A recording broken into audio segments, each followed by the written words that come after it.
Alors, je voudrais vous parler de la sclérose intellectuelle. Quand dans un domaine, il n'y a pas de personnage particulièrement percutant, génial, je dirais, ce domaine va se scléroser.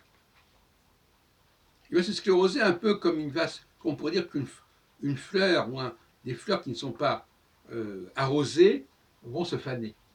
Eh bien, il y a des sociétés qui se fanent parce elles ne sont pas arrosées. Elles doivent être arrosées par le génie, qui déverse une certaine essence, si on peut dire, une certaine manne sur la population. Dans le cas de l'astrologie, par exemple, de quoi a-t-elle souffert l'astrologie? Tout simplement de ne pas avoir attiré à elle, depuis quelques décennies, des génies capables de réactiver cette astrologie, de la repenser, de lui redonner sa dynamique. D'où sa décrépitude, sa corruption, sa dégénérescence.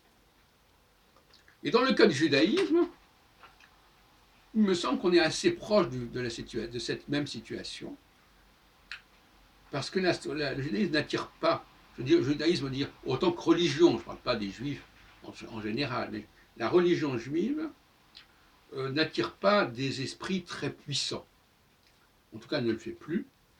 Et par conséquent, elle va stagner, elle va se scléroser, cette religion juive. La théologie juive devient de plus en plus insignifiante et inconsistante.